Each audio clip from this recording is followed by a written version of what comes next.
Good morning, everybody. You're tuned to Computers 2K now on the Nissan Communications Network. I'm Amnon, your host for the next 2 hours, along with Nick. Hey, good morning. How are you doing? I'm doing just fine, thank you. And Spence is here. Is it true that Nick is going on the tour? That's what I heard. That he's taking up golf, and he's just moving. Spence, I have a bone to pick with you. Let's pick the nose after the nose. Let's pick the nose. Let's pick the bone later. Our number is 919-518-9773. Computers 2K Voice on Skype. And today's show is made possible by Vmix Software, Telestream's Wirecast software, and is sponsored by Tom Sinclair of Live Streaming Gear. And I hope you guys have a pleasant Memorial Day, and thanks all the people who serve the country. Thank you for your service, and remember those that fell. Yes. So now, go ahead and pick the bone. All right, Spence, you brought coronavirus down here to Wilmington. What's going on with that? I did? Yeah. Oh, well, I was forced to. I got a call from the governor, and he said, it's not fair that Wilmington doesn't have it. So we need you to bring it down there, or we'll shut you down. So let's hear about it. How was the beach? It was good. Haven't been there in several years, but Pam retired on Friday, that Friday before, and just wanted to go down, and she has a friend that's got a condo right on Carolina Beach, a block from the water. Mm-hmm. And it was packed. I mean, you couldn't believe how crowded it was. Just amazing. Everybody was ready, and not a mask in sight on the beach. Could you imagine the tan line you'd get from a mask? It's just... It looked like Bane or some Marvel superhero. Yeah, hey, you could all be, we got to make up a mask that's actually a Bane mask. That'd be something. That would be pretty good. The actor doesn't have a lot to do when he's acting because he just has to move his head around. Yeah. You just have to record all the audio after. You couldn't talk in that mask, right? Oh, well. So we'll talk about this later, but we're introducing it. I thought you got the notice to go and take it over down there from the Chinese, maybe. Oh, that's who told the governor. Oh. Yeah. So Comrade Cooper. Yeah. I was just very upset by the fact that like our local Rex Wellness Center was told they were going to open. Yeah. Yeah. And they were ready to go. I mean, limited, but they were ready. They had all the procedures in place, everything ready to go. In the last second, nope, sorry, not opening. Yeah, not cool. Not good. And is hair salons too, not barbers, not open yet? They're open. Yeah. They are open. Okay. Mm-hmm. What was the other thing that was restricted? It was bars. Bars. Gyms. Bars. Gyms and bars, yeah. Yeah. Yeah. I mean, what do you go to a bar for? Drink alcohol. What does alcohol do? Kill coronavirus. Kills it. Yeah, seriously. Exactly. I mean, think about it. Well, but we'll talk about it later, but we're introducing a new product today. Our CS2K social distancing tracker. Oh, very nice. But we've expanded the coverage because it's called coastal distancing. So our new product is good for enforcing distancing from 500 to 15,000 miles, not 6 feet. You're And talking about this. we have very practical enforcement measures. We'll talk about it later when we do the specials. Okay. So, what happened this week, technology wise? Not really anything. Pretty slow tech week. Yeah. Did you see the FakeSpot thing, Nick, Mm, from Amazon? I got a No. pop up this Yeah, morning talk when I about it. logged on. FakeSpot. Here's the tag. They said it just. I don't know. It just was literally opened on its own in my browser.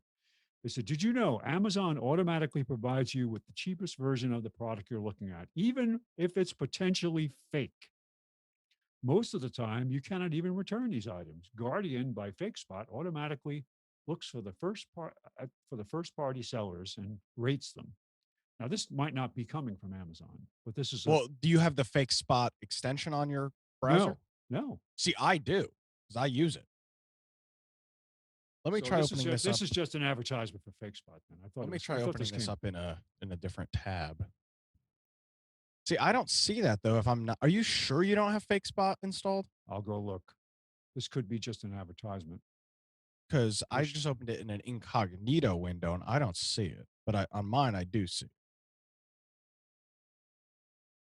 So the extension actually tells you when you are on a fake. No, Gal told us about this a couple months ago at this point. What it does is it's an accurate reviewing system. Oh, I do remember this now. Yeah. Okay. So it allows you to it's a third party trust system for Amazon. And what it does is it doesn't rate the product, it rates the reviews. So companies that purchase reviews, this plugin is supposed to catch that. You know, Nick, it is installed on my machine. I did not install it. So it's a review of the reviewers is It's essentially like what a this welcome to FakeSpot, but I didn't install it. is. Yeah, I use FakeSpot. Oh well, it's okay, Spence. At first, when it popped up, I thought because I was at a news site. I was thinking that this was a fake news app. Like they're trying to put what is it? Facebook now has they have a council of people that will determine if stuff is fake or not, and warn you or restrict it. Oh, that's the other thing. Was it this week that it was announced that the states' attorney generals and the DOJ are going after Google with a antitrust suit? That was last week. Yeah, it was last week. I mean, 2 weeks ago. Yeah. All right. So here's a couple of things that I have here. More and more companies, big companies, are saying that their employees can work from home forever if they choose to. And that includes Twitter, Facebook now, Shopify, Square, and some others. I mean, it's like they're waiting. The other smaller companies are waiting to see how it goes, and then they're joining the bandwagon. But that's I'm wondering. I mean, we talked about it, about how it's going to affect the real estate market, and we're just going to have to wait and see how many people are doing it. On the other hand of it, the other side, Fauci was back in the news, and he's talking about that staying and working from home is bad for the employee. Mentally, it's bad. I have a hard time believing that he cares about Well, I don't anything to do know, with but I people. mean, you hear it Fact. you hear it from a lot of other sources that uh, the human interaction is important, and it was just an article that he was saying that also he said the same thing. It's what do you do if you're working from home and your wife said, "Why don't you go to the office because I don't want you to go crazy." Some people have very, very difficult situations to work at home. If you're in a small apartment, you have kids, Right? and you're trying to work from home, it's very stressful. Dude, it I, sucks. in particular liked it because I got more work done at home than I did at work. In the last few years, I was in a drop-in space. I didn't actually have a cube anymore, so I just went into the office when I had to. But you know what? It really has occurred to me over the last week or so that much of this, even the plague itself or the coronavirus itself, I doubt was intentionally planned for this schedule, although I wonder about that. Mm. But I'm sure, I am absolutely certain now with incontrovertible proof that what's happening to us is purely people taking advantage of the situation to put things in place that we would normally take a long time to happen. Sure. So it's not just random. Oh yeah, well now these restrictions in place. No, this is what you want. So, and the good news is that a lot of people are waking up to it. The bad news is that the people who are on board with it will always be on board with it. So, oh well. Yeah, it's going to take some time, and we're probably going to find out in a Well, year or did you see the so. announcement this week? At the very, I think it was either Thursday or Friday, the CDC comes out and says, well, you don't have to worry about surfaces Yeah, anymore. And yeah. I see commercials on television. I get ads and things in email about how there's companies who are mobilizing to keep your business place clean so you can open. They'll come in and they'll spray and they'll wipe things down and they have all these procedures in place. Oh, by the way, you don't need it. Isn't that funny? Here you took another It's not industry funny, but it is that was funny. mobilizing and you just destroyed it. So Yeah, they said that the estimate, and I'm thinking about it. How long does it take to find out how long the virus lives on a certain surface? How well, did you come up with 48 hours 3 months ago, and now you're saying it's only 2 hours? I well, mean, based on what news will run with, all they have to do is call a guy in a lab somewhere and says, "We need these results. yeah, Give it to us."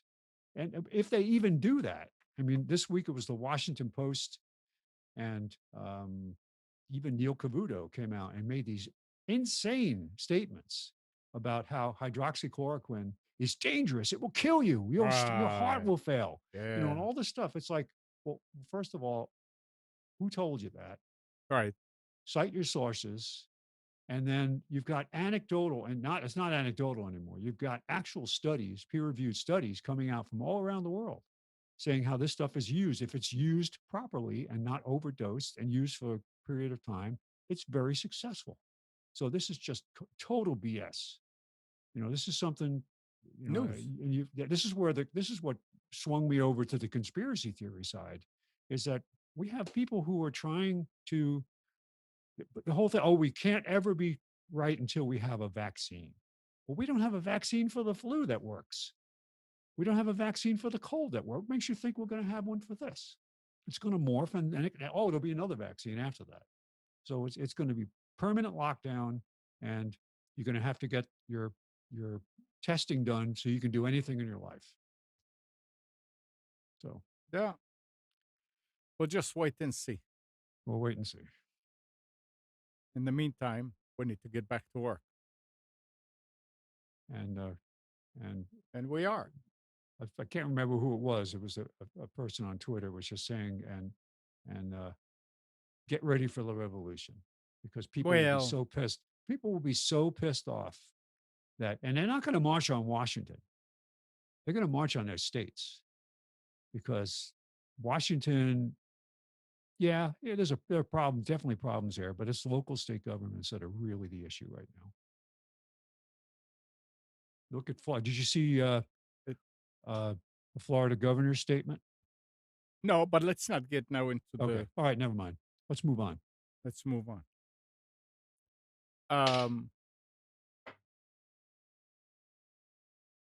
as far as Windows, the article is from 2 weeks ago. Because starting with Windows 10, 2004, Microsoft is changing the minimum hardware requirement for the device.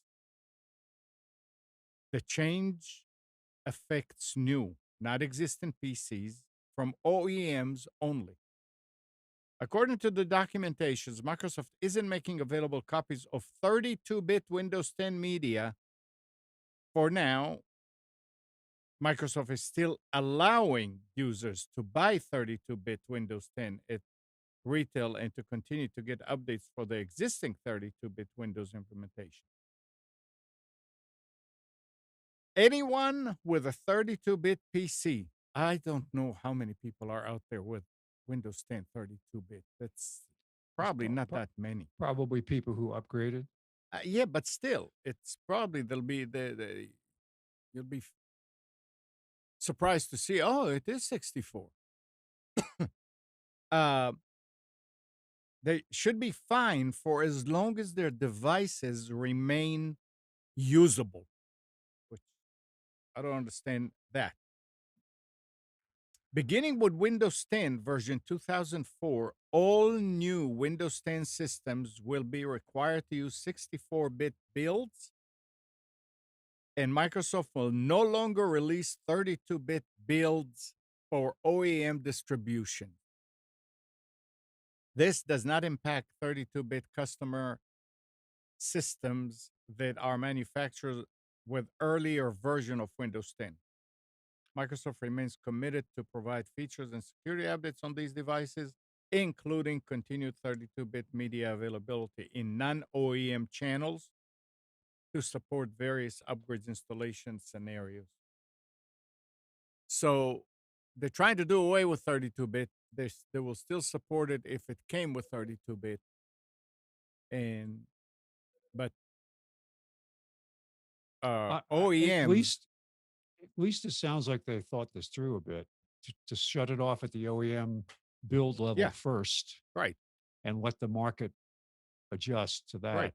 There's no reason why anybody should be building a 32. and that's what I'm saying. I'm wondering when is the last time Dell or HP or whoever sold a machine with Windows 10 32-bit. It just doesn't seem like it. It's interesting. I saw in the specials today, I saw a Windows 10 laptop Yeah. that was really old hardware. I'm trying to remember what it was now. Athlon. Really? Well, Did you find this in a warehouse somewhere and decide to bring it out? probably. Yeah, so there you go. It's probably 32. I mean, although Athlon was a 64-bit system. So, who knows? Talking about 32-bit and 64-bit, the laptop that I'm using here for monitoring and for the chat and all that, it's an i7. It's an older one. And I don't know why I was looking at Firefox. There was something about it, and I looked, and it was using Firefox 32-bit. And I'm saying, why is it 32-bit?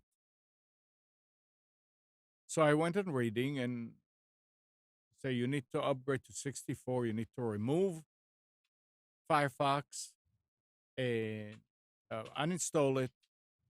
And it says that it will keep all your information and then just download the new one and install it. Well, first time, it didn't do it. I mean, I went back in and it was still 32-bit. Mine is 33-bit. The operating system. I mean, if you take care of it and you treat it well, it goes up on its own. the operating system was Windows 10 64-bit. And I don't know how I stumbled and I looked at the system when I went to look at Windows and I said, what do you mean it's got 2 gig of RAM? It doesn't have 2 gig of RAM. So I shut it down, took it on the counter and opened it. And there's a 4 gig and a 2 gig. Just not recognizing it. So it didn't work. So I took it out and I left the 4 gig in there and started, and it worked. 4 gig. So I added the 2 gig and it said 6 gig. But at this point, I had them reversed in the order. I mean, the 4 gig first and the second on top. If you have a laptop, you know what I'm talking about. That they don't go side by side. They go sort of like one on top of the other in a laptop. So I put it here, back here, and I went ahead and I uninstalled Firefox again, downloaded the new one, installed it, went in to look. Sure enough, 64-bit. So it has to do with amount of memory, I guess, or also with amount of memory. The bad part of all this was it did not save all my settings. All the bookmarks, bookbar, where I mean toolbar that I have all the regular. None of my bookmarks were saved. None of the passwords were saved. But it's okay. I don't have much on it, so I just went ahead and reconfigured it. But so that had something to do with the fact that Firefox and maybe others will not install in 64-bit if you don't have at least a certain amount of memory, and 2 gig was not enough. This week was, I noticed on several of the video casts that I watch on a regular basis that something came out that broke a lot of people's cameras. An update. I had one guy in particular was losing his mind. He came on. He says, "I'm sorry about the video quality today. I had a really good Logitech 920. I've been using it for years, no problem." And suddenly, the driver went away. And he actually went out and tried to find other hardware, and you can't find anything, and actually went out and borrowed another camera from somebody else, but it was lower resolution to get his system to work. And there was another podcast video cast I was watching, same thing. Person had a lot of video driver issues this week and was apologizing because his sound was messed up because he did use I guess the 920 has pretty decent audio compared to some systems. It's not the little dot mic that you have on a laptop, but something, either they just got an update and it broke the system, or in one case, I know it was Zoom, just like so many people have trouble with video with Zoom. Interesting.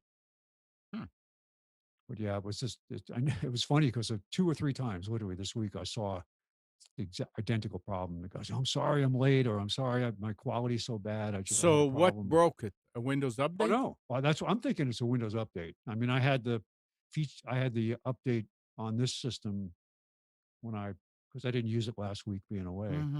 But the update was sitting there, and I downloaded it. I haven't installed it yet. I didn't want to do it right before the show because Bad thing to do. Yeah. Hey, Gal. Good morning. Uh-oh. Good morning. Oh, there he is. Yeah, sorry. Nah, I'm out of phase today. Sorry. No, you're okay. What did I miss? Well, Windows 64, 32. They're phasing out 32 OEM. Right. And the audience was giving away money for the hosts that were here. Damn. Yeah. Damn. I knew I needed and to get it up. cookies and everything.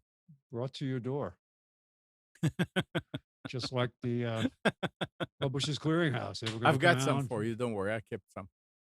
Yeah, it looks like I connected too early. It looks like I need to reboot the machine. Everything's frozen. Uh-oh. Luckily, the stream still works, but I can't control any window. All right, go ahead. So, It's fine. yeah. Yeah. Go ahead I'll and be do it. back. More money All right after this. Um, Nick, I had an interesting situation Yeah. this week with a customer that sent Okay. sent an email Mhm. and said, I don't know, can you please check the SSL for our website? It's a WordPress, and update it because it's old. And their developer told them to call me and ask me to do it. Okay. So I went and looked, and no, it's valid. But sure enough, I mean, if you click on it, it says parts of this page Yeah. are It's not a big fully. WordPress problem. It's a big WordPress problem. Well, it's okay. Let's be clear. It's not a WordPress problem. Any site that so WordPress is a CMS. It's a content Right. management system. Yeah. So everything is modular inside of WordPress. Right. That's what makes it so flexible. That's why it's like 40% of the websites on the internet run WordPress. That's the reason, because it's so powerful. The downside of that is there are so many little elements of WordPress, especially when you're making, when you make a homepage or whatever, you've got to make sure all the images and all the pictures and links and plugins and everything is pointing at HTTPS. Right. And it's not something inherently that is. If you build it from scratch like that, it's fine. If you built the site as HTTP and then try adding the SSL cert, it is a bear to Yep. get up and running. It's a huge pain. So What does it break? it doesn't break It doesn't. anything, but you have to go through the site and update your favicon, like anything that oh. is hyperlinked Yeah. and as HTTP. And unlike, a regular HTML page where you can, go through and do a Just go in. control F and, Right.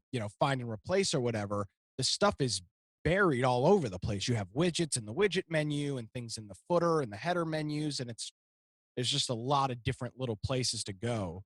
So Nick, you need to write a script that takes There care are of it all, scripts. and then just sell it. That's all. Well, they do have scripts and they do have plugins that work. I'm It hesitant needs to be use done them. right to begin with. That's the point. If you install the site as HTTPS to start, it Right. will be fine from the get-go. Well, not really, because it Mine seems does. that if a developer goes in and adds a link and he puts HTTP : it's going to break it. Correct. Correct. And that will always be the case. Yeah. But if you develop the site under HTTPS, all of the dependencies, all of the background images, everything will default to HTTPS. Okay. And if you start with HTTP and then change, not everything updates, and that's when you have to use a So, plugin. what would you say about a developer that the site was actually installed as HTTPS Okay.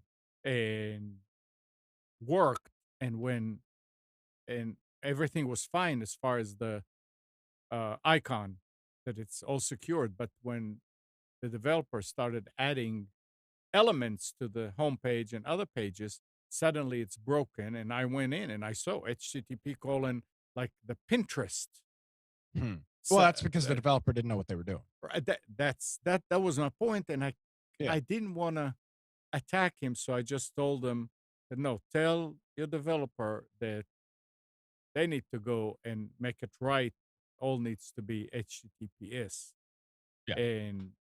And I don't know which browser they were using, because they sent me a screenshot that just showed their domain name in the address bar. No www, no HTTP, nothing. Yeah. And the icon was completely broken. That's what Chrome does now. Chrome doesn't show HTTP or www. Yeah, but I went to Chrome and I did it, and Chrome also said that some elements, blah, blah, blah, are not Yeah. right. This one did not. This one was like, hey, it's broken. Maybe they're using Edge or something like that. I don't know. But the point is that if you have a WordPress site and you're looking at the SSL or the secure icon, the lock, whatever, and you need to read what it says. If it's not showing like it should as a perfect lock, and it has a yellow thing, an orange thing, whatever. Read what it says, and on WordPress it will normally say some elements of this page are not secured, like images and things like that. And take it from there. Don't try to figure out what did I do wrong in this. It, it's it's a bear to fix if you went and added a whole lot of stuff, but it's not undoable. It is very doable, but it's tedious. So just for people to know.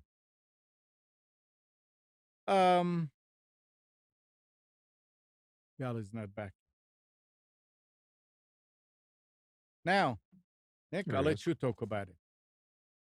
Spotify and podcasts. Oh boy, Yeah. what a week! But first, let's thank the contributor of that great financial windfall he just gave us. Yep. Oh, Gal, you're Yes. back. Oh, Sorry. sheesh, you missed it again by about 2 seconds. Ah, Oh, Dang. man. story of my life, man. Story of my life. Wrong place, wrong time. I got you beat on that. Don't worry.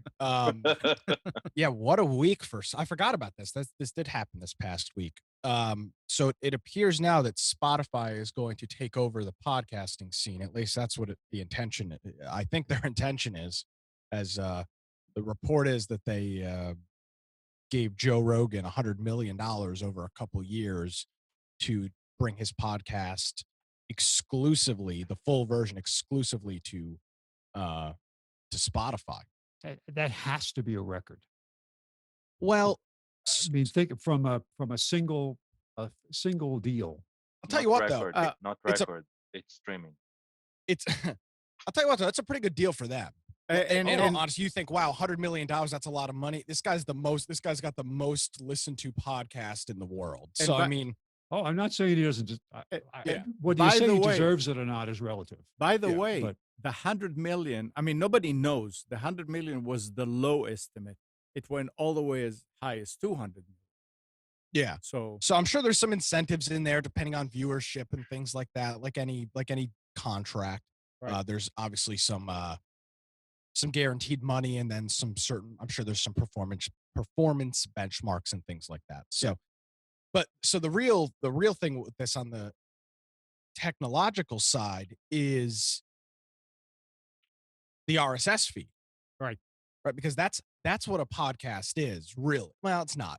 Traditionally, that's what a podcast is, and the RSS feed, the place that people go to subscribe to your content.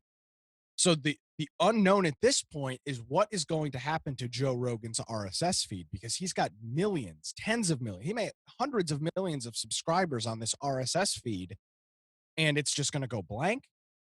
Or it's going to go to Spotify first and a week later go to the RSS feed. Well, and that's possible.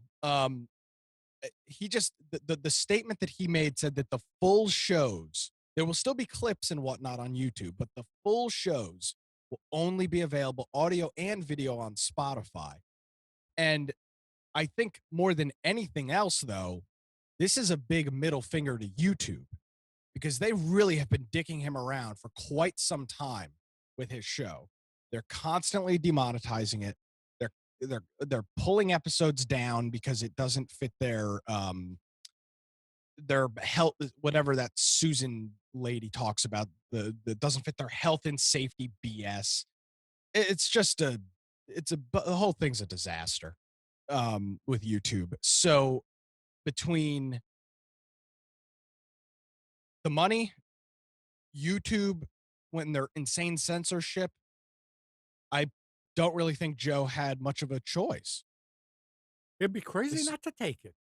Well, he would be, but if everything was hunky dory, I don't know why you'd shake the tree. Now, obviously, I'm not saying $100 million is not, but this guy's already worth an insane amount of money. let's see. Joe Rogan. Well, you know know, what- it's just Jason it is gives saying- him a much better expectation going forward. Third back because he- saying someone described it as Oprah for guys. Pretty funny. Except he doesn't give anything away. That is Oh funny. yeah. So apparently his net worth somewhere in the ballpark prior to this of about $100 million. Guy So needs more. well, that aside, There is a Obviously- caveat. There is a caveat in his contract. He has to have Elon Musk on at least once a month. Mm. we'll see. And that's the question with this is the way that Joe Rogan's podcast gets viewed. If you look at some of these episodes, like the Elon Musk, it's got 17 or 18 million views on YouTube. The question is, how is that going to translate over to Spotify? Because unless you have an account, I don't think you're going to be able to listen to it. So are people that want to listen to Joe Rogan now fortunately, I mean, I already pay for Spotify, so it's not really a problem No, for me. podcasts on Spotify are free. They they're are, but free my on the question is, on mobile as well. but you have to create an account to get into Spotify is the question, right? No. You don't have to have, No, to mark something as follow and but to listen, no. you don't. Okay. So, well, that's good. And that deals with part of that. I thought you had to have an account to listen to something on Spotify, a podcast on Spotify. No, go to No, just- open.spotify.com and you can start playing. Okay. Excellent. Well, then that deals with that. But the thing Gal- is, that why did Gal, they? you shouldn't have told him. You shouldn't have told Nick because Oh, we want Nick we was were going to already charge paying. him. He's already paying. But no, Yeah, I'm I already don't paying. understand. I don't understand. Wait a second, though. The only reason that they would do this is because they want that traffic. They want these people to come to Spotify. Yeah. They're not But just there's a doing bigger it- thing here. Okay. There's a bigger thing here. Okay. Right now, Spotify is losing so much money because obviously that's how Silicon Valley these tech companies do their books. But in the other, anything that you stream on Spotify right now costs them money. It doesn't matter if you spend $10 a month with Spotify or nothing. Every single stream that you do on Spotify, every single song you listen to is money. I mean, they've got to, it's not a lot, but it adds up, and they've got to pay the artists the royalties on these songs. So with Joe Rogan now, they own the content. There's no cost. Now, obviously, they're going to shell out $100 million over a couple of years, but it doesn't matter if it gets listened to one time or a billion times. There is no cost to them. And I think that's what one of Spotify's problems is that anytime you do anything on their service, they are paying for it, not just on the bandwidth side, but on the licensing side to the artists and to ASCAP and BMI. So it makes sense for them to try to own some of this content so that they're not, they don't have to pay for this stuff. Right. I mean, same thing with Netflix. Anytime you watch something on Netflix, unless it's a Netflix exclusive, which they have a lot of now, or Netflix Original. in-house show, Yeah. there's a cost. They pay per stream. Actually, I don't think they pay per stream. They pay over a term of a contract, but I'm sure there's some stream money in there. Well, Yeah. that's not necessarily accurate. I mean, even when they play an in-house production, right? Yeah. The production deal usually has commissions going on to the creators, so they still Correct. pay for every play, right? So it's Yeah, never but free. it's not the same as if they They have a lot more control over it. I agree, but it's cheaper too, it's probably. Yeah, I mean, not, it is way not necessarily. I think it is. They can write the contract. It's their own IP. Right, but I think paying for something from a back catalog of someone, right, is a lot cheaper than producing and paying. In the long run, I don't think so. I Yeah. don't think so at all because it's only on there for a limited time. Could be. Yeah. We But don't. my We point is don't they know. own the We're content, assuming right? we don't know. They set the deal. It's their deal to be set, to have, to whatever. And that's, I think, kind of what Spotify is going to try to do as well. Own the content, and then you can do what you want. Yeah, this is the same thing. I mean, in talk radio, if you have local talent that does all the talk shows, then all all you all you have to do is pay them a salary. While if you are subscribing to the network, you probably have to pay certain fees if it's an advertising or whatever. And Nick, you can probably talk to that better than I me. don't know. But it's always better to have your own people doing whatever they do on radio or on TV because you control it. Yeah. So And it's an interesting move for Spotify. Obviously, they think that podcasting is the future.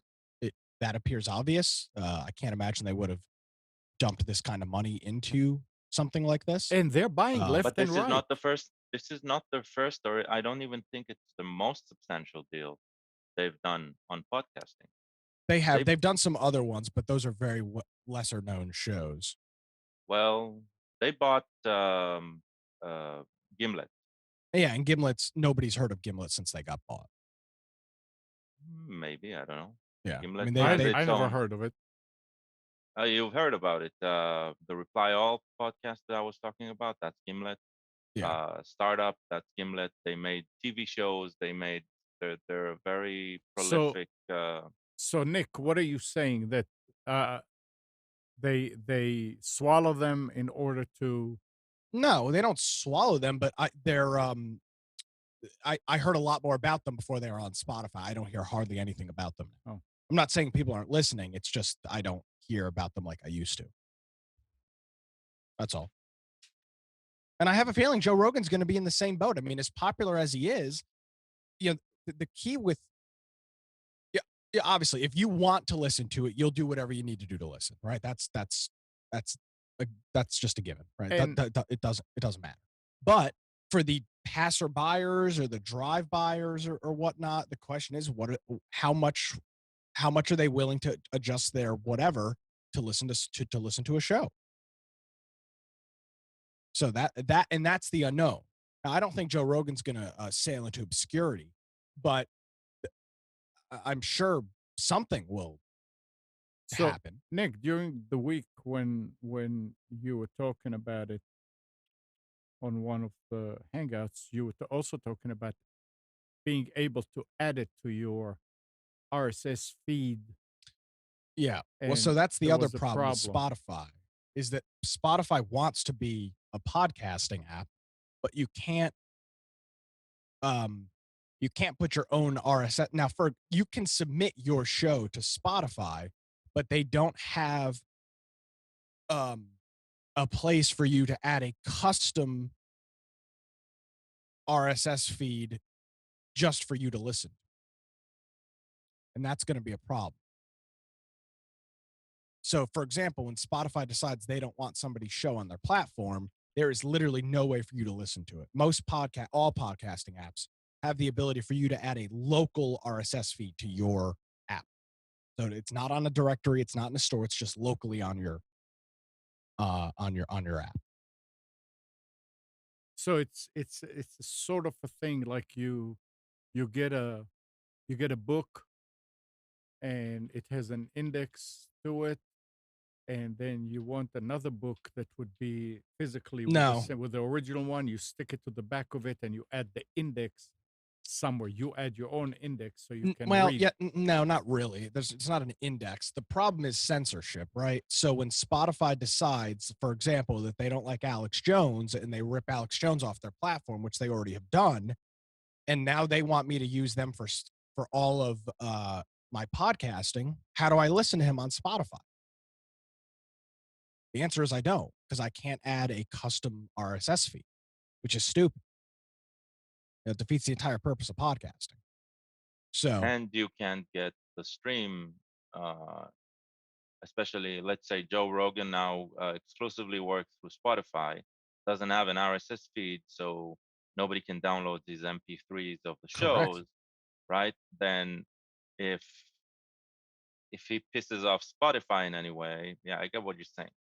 Yeah, and that's part of the problem here is that just like anything else, who is making the decisions on what content and we've had this discussion a million times. Who's making the decision on what content is good or bad? Yeah. Spotify. I don't want Spotify wants to ban something from their directory, that's fine. Let me add something locally to my playlist. That's all. I'm not boycotting. I'm not saying I want them to allow everybody in the store. They're their own company. They can do whatever they want. But allow me to add something locally to my device. That's all. Plain and simple. It's not that hard. So I'm hoping that will come, because if that's the case, I'll switch over to Spotify for podcasting. I already use it. I have it installed everywhere. But not if they're gonna not allow you to add your own custom content. That's an issue. All right. So that's my story. I'm sticking to it. We'll stick to it. It's fine if you want to stick to it. There's probably a lot to it too. Don't encourage him. All right. Spencer, you ready for specials? Yes. You are. All right, Yar. let me, clear my screen here. So I said earlier we're introducing our new product, the CS2K coastal distancing instead of social distancing. So we'll separate people from coast to coast or continent to continent, and we'll track everybody. So the key to this is that we have our new app. It's the ball and chain app, we call it. And so we have three main elements to this. Not we have the simple wearable Bluetooth sensor, right? Everybody gets one of these, and we have safe electroshock enforcement. So if you go outside the boundaries of your containment area, you get shocked. And then a whole nationwide network of Karen shamers available on demand. They're actually having busloads of them that will go to a site where we detect people violating the rules and shame them on site. So look for the app to show up in the App Store, and we're going to roll it out this week. Are we ready for it, Amnon? No comment. Oh, well. What? Oh, man. Oh, boy. You got too much time on your hands. Actually, I did that in about 15 minutes. That's neat. But I tell you, I did Ball and lay in chain. bed last night before I went to sleep thinking about it. And that's when I came up with this idea.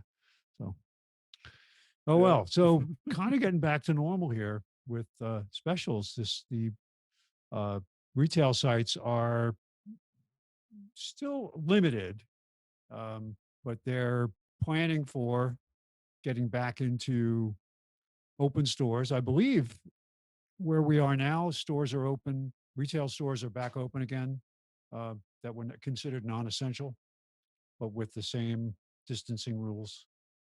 But more product showing up, shortages of certain things seem to be going away, although webcams are still an issue. I was out looking around the other day, and it's just really, really hard to find high-end webcams at a decent price anywhere, but it'll get better. All right, so starting with Staples, our friends at Staples, they've got a Lenovo IdeaPad 5. This is an i5 for $499. It's $150 off. Now, this laptop was really hard to find in the beginning of the work at home blitz that happened. Got a 27-inch LED monitor for $149. It's an HP, say $50. Got a i3 17-inch from HP for $449. It's $100 off. That's I just said it's an i3. And this is the LA County special because they've locked down LA County for another 3 months. These people are probably going insane. So we have a special on the Amazon Fire Stick for $29, $10 off. I just have to show that you're LA County, and you'll get an additional 10% off. Also have the Amazon Fire Stick 4K on sale for $39. That's 10 off. Epson Workforce desktop scanner. This is the ES400 for $249. That's 80 off. Got a Canon image class, monochrome wireless print to scan and fax copier for business for $319, which is $180 off. We've got the Workforce ES60W. This is the wireless version of the small sheet-fed scanner from Epson. Wireless is definitely a good feature to have. I have the version of it that is non-wireless, but this is the wireless version for $129, $30 off. Entry-level printer, we got the Canon Pixma TR4520 wireless color all-in-one for $49, 50% off, $50 off the regular price. And this is probably the best price on this Brother laser. This is the L2320D duplex. It's not wireless. It's either network or USB, but it's $69.99, $30 off the regular price. Usually the sale price on this is around maybe $89. But it's a great It's a great great printer. It's a great printer. Great printer. Lasts a long time. You have several of them, man. The Yep. older versions of it. But Yep. yeah, I mean, if for a desktop, if you don't need wireless connection to it, How you much does can. the toner cost? Toner's Very reasonable. cheap. Yeah, Very cheap. and you can get the extended or the high capacity toner cartridges. Will last forever. It's you can buy them like 3 or 4 cartridges for less than $20. 3 or Oh, 4, wow. $20. Remanufactured? Yeah, well, yeah. I mean, Yeah. I don't think I've ever bought a new cartridge. Everything is. I mean, when you see how they are being remanufactured, and you realize, oh, so everything in there is new. The only thing is the shell. Then, but the thing about it, I mean, I'm saying cartridge. It's not the cartridge that you are familiar with because it doesn't have the drum with it. You have to buy the drum separately, and you have to change the drum but every 3 or 4 cartridges. And the And the drum is drum, the drum is a little more expensive. You can buy a pack like 3 cartridges and a drum for $26. wow. And It's that lasts for what, a year, oh two boy, years, right? more than Oh, that. yeah, because it's It depends how much you interesting. print. Depends how much you print. It Yeah, depends well, on how dark your print. yeah, I Yeah. understand that. But yeah, well, Good. They're just I'll they're keep that in the back of my mind. I'm not looking for a printer. We have one color that we use. I don't know. We print, I don't know, a page a month, right? But yeah. yeah, this is a good deal. Yeah.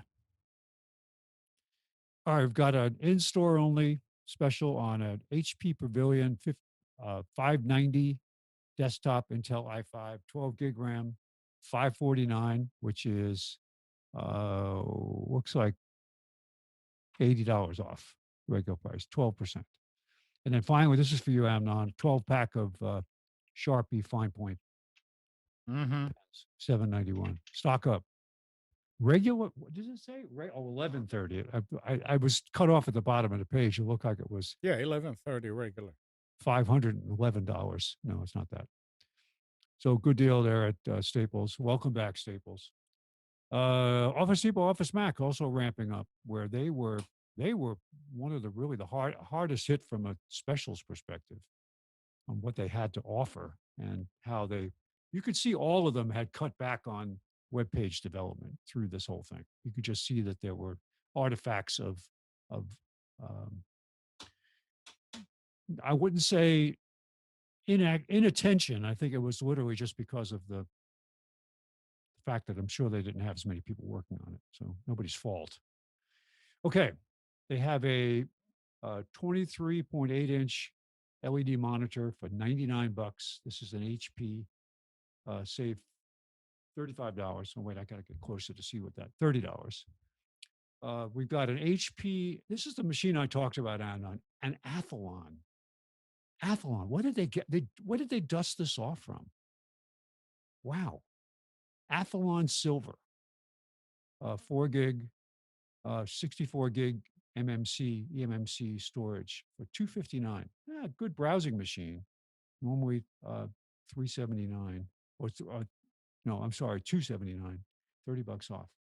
It's like a 14-inch netbook. You remember those Yeah, oh yeah. netbooks? I have Yeah. I have some of the original, even smaller ones. Yeah. It worked good for a while. I used to take it traveling, and I'd use my Verizon USB 3G receiver, and it worked pretty good traveling.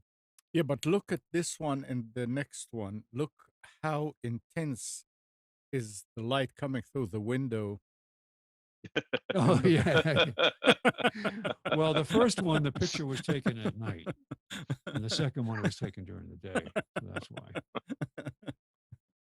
All right. So the next one is a 15.6-inch HP Intel Core i7 for $649. Not bad for a Core i7 laptop. Normally $660. And then we have a Lenovo Idea Center desktop AMD Ryzen 5 for $419. Normally $489. Save 80 bucks. No, $499. Save 80 bucks. Then on the wireless front, we have several things from TP-Link. We've got an Archer tri-band MIMO 802.11 AC wireless router for $159, save 40 bucks. The TP-Link AC 1750 gigabit wireless range extender for $59, this is 20 off. This next device is great for anybody that's got an older, say, laptop or desktop that cannot take advantage of the AC standard because the wireless cards are too old. TP-Link AC 1200 high gain dual band wireless USB adapter. It not only does it have the adapter for AC, but it's got a gain antenna. So if you want to put a computer in a weak zone in your house, these antennas work great. It's directional. So what you could do is actually point it towards the place where your router is, and they work really well. For 49 bucks, 20 off. And also another version of that. This is an AC 1300 wireless dual band adapter. Some of these come with a USB extension cable, but both of these, keep in mind, are going to be USB 3.0 in order to achieve these speeds. So in order to get that speed, you're going to have USB 3.0 port. And if you have a laptop, desktop, you may be able to add a card to get the USB 3.0. But this is a 1300 AC for $29, save 10. Finally, back into having some backup drives, reasonable price. This is a Western Digital Elements 1 terabyte portable drive for $54.99, save 20. We've got a ScanDisk Ultra USB 3.0 flash drive, 128 gig for $17, $17.99. That's 24 off, 34 off. A 4-pack of 16 gig USB 2.0 drives from PNY for 19 bucks, save 30. Great to just buy and throw it in the drawer. You never know when you need it. Yeah, it's not real fast, but good for archiving stuff. And finally, a Brother wireless monochrome laser all-in-one printer scanner fax copier. This is a business class machine, $299, which is 70 off. And that is at Office Depot, Office Max. And finally, at Best Buy, they've extended this special. I bought this iPad, $249 for the iPad 7th generation, the 10.2-inch iPad. I bought one for my aunt. She wanted me to set it up for her down in Florida, and I bought it through B&H Photo, and I didn't get this price. I think it was $319 was their special price. The normal price on this is $329, but $249, great price. I had to wait a while to get it, but they still have that price out there if you're looking for an iPad.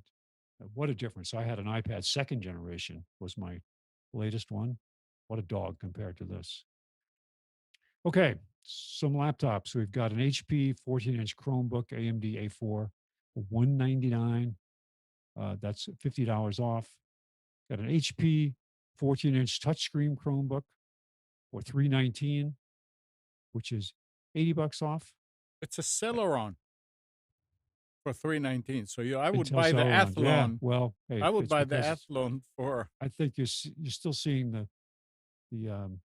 results of the sellout of all this stuff. yeah. Yeah, stocking.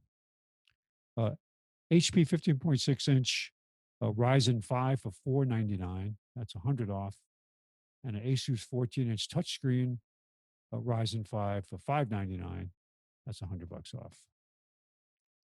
If you are familiar with SimpliSafe, this is one of the first security systems that was user-friendly installation. Just peel and stick the sensors around the house, battery-powered sensors. My daughter has this. I've installed several of them.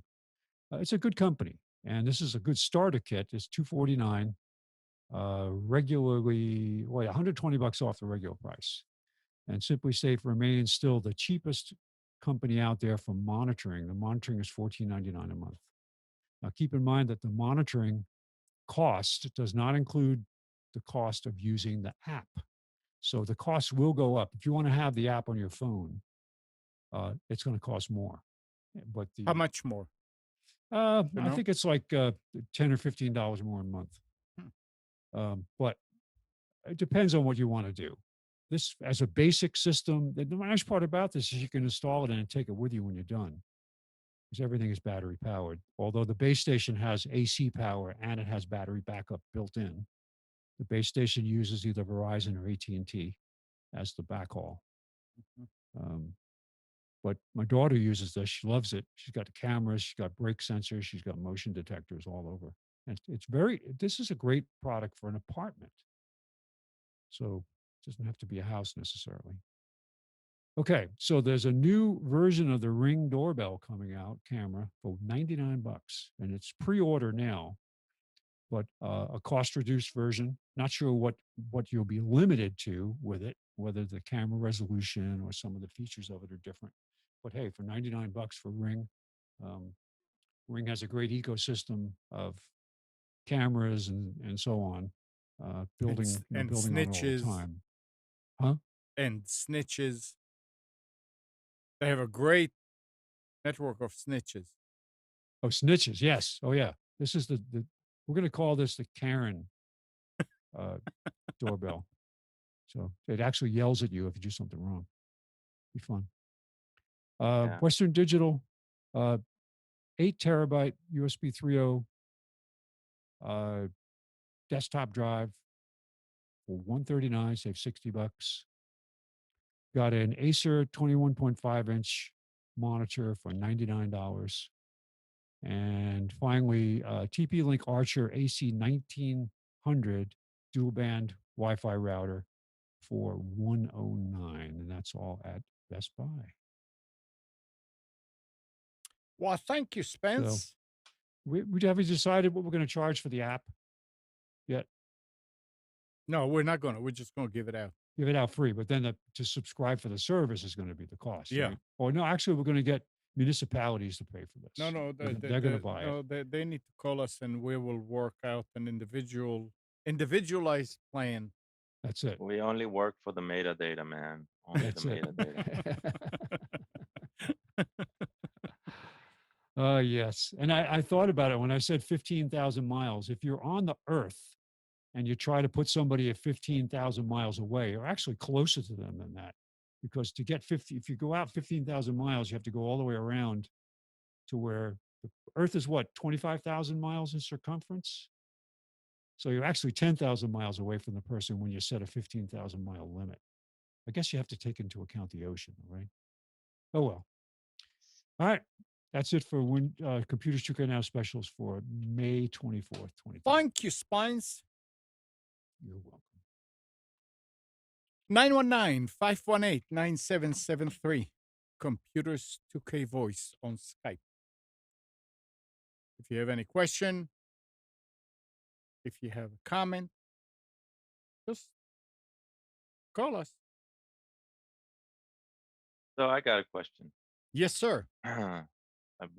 Somehow I feel like we haven't talked about it, and it's about to happen. Windows 20H1. You know what 20H1? Sounds like a virus, right? N1H1. Yeah. Yeah. So 20H1, that's the major upgrade for Windows 10 that's about to come, and because the build number uh, hasn't been scheduled, it's like 2020 first half H1. Uh, it's supposed to come out sometime May 2020. Probably won't happen May. Um, yeah, unless they'll just drop it on us on next Tuesday. Somehow, news about it has died about a week ago. So I'm guessing Microsoft didn't update anybody, so nobody knows what's going on. But the reason I'm mentioning it is because it has a very interesting set of features. But the biggest feature in there is the WSL, Windows. How do they call it? WSL. It's the Windows Subsystems for Linux. Yeah. Yeah, Wait, let's pick up the call. let's see who's that. Good morning. Hello. Never mind. Keep going. So WSL is something that was introduced about, I think, 2 years ago, maybe a year ago, and that was Microsoft basically um, inviting Linux into the Windows world. It was somewhat successful, but not very. It had a lot of issues, and now they're rolling out what they call WSL2. And WSL2 is a very interesting concept. Microsoft is writing their own Linux kernel, Oh hosting Lord. it hosting it in a VM. You can use any kernel you want, but they are going to ship their own Linux kernel.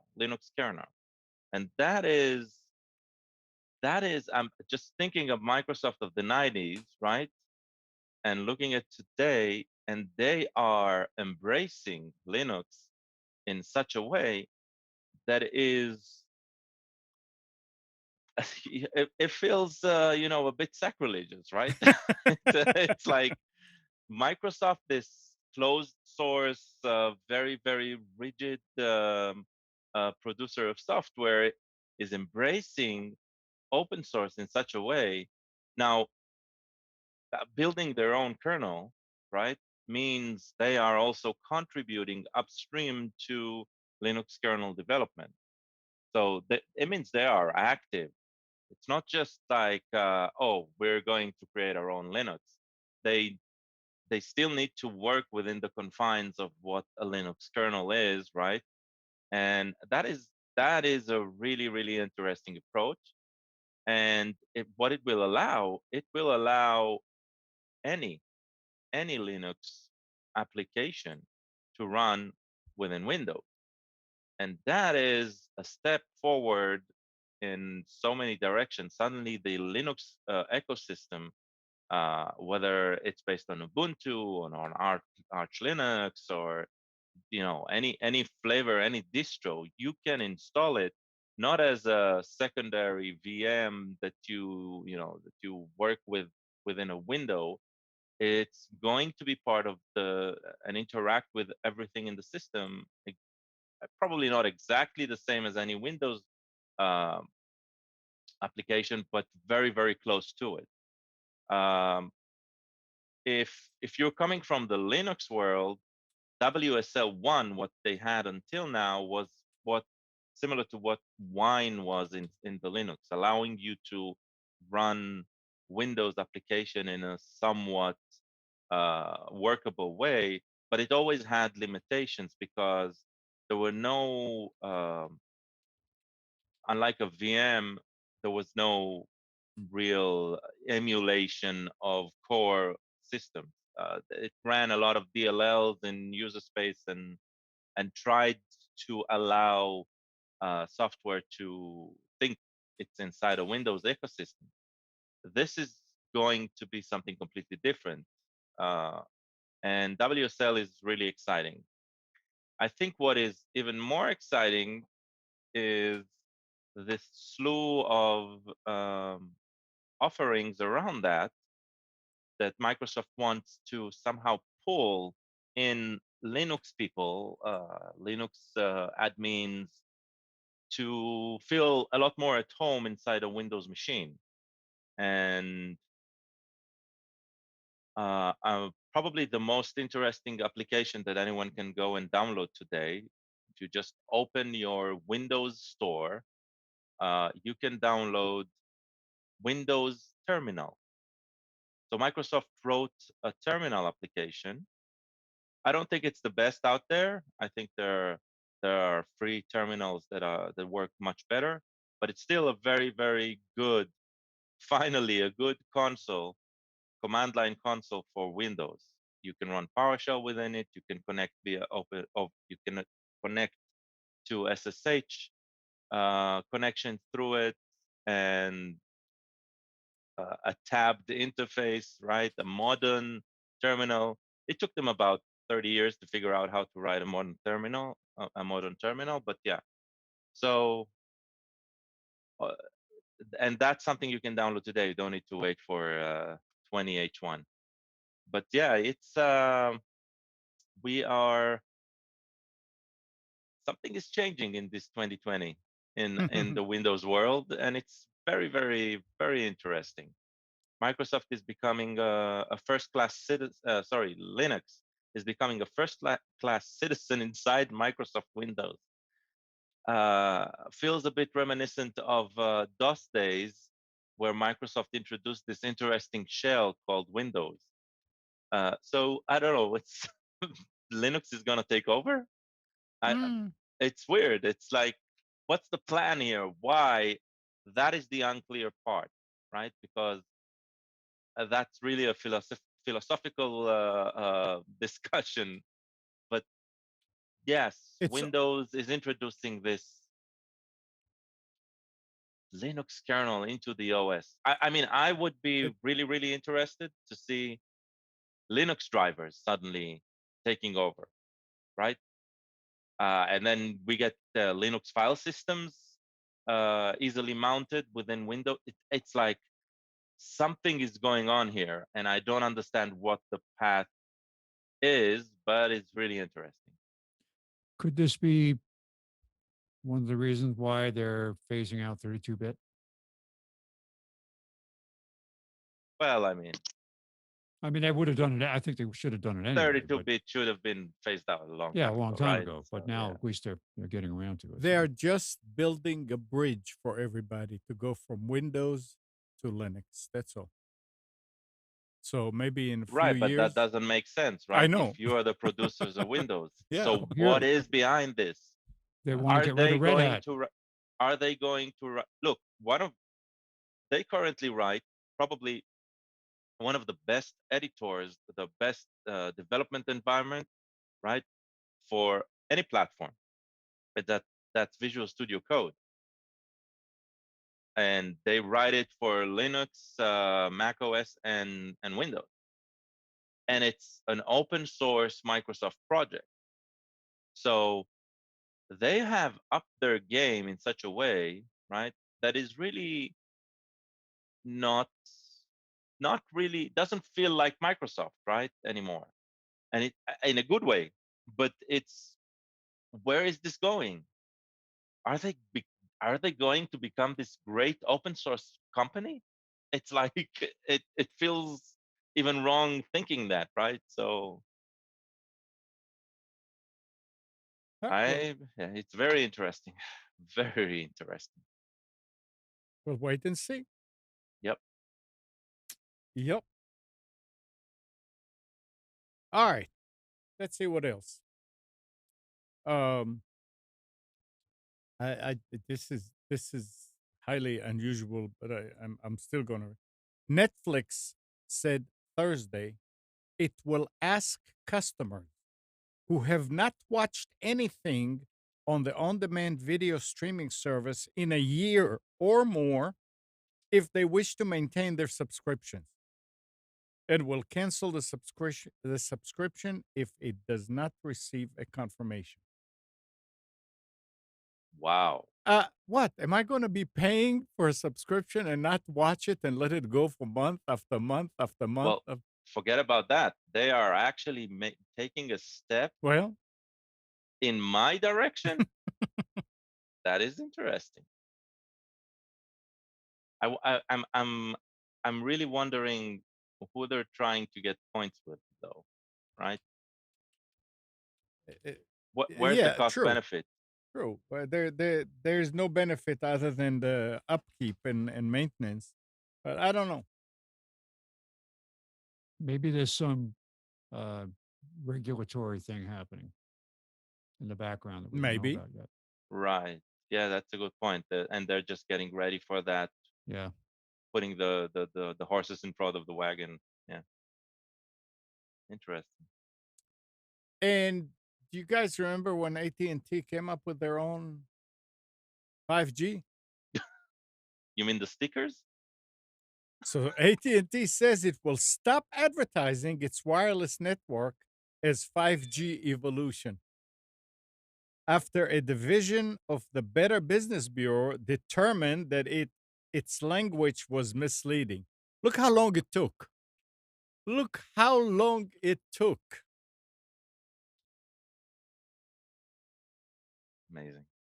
Absolutely amazing. That's because they have good lawyers. I don't know.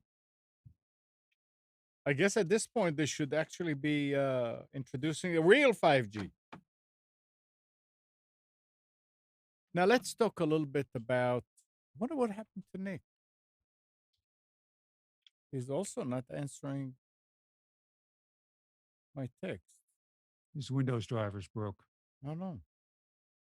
Anyway, copyright.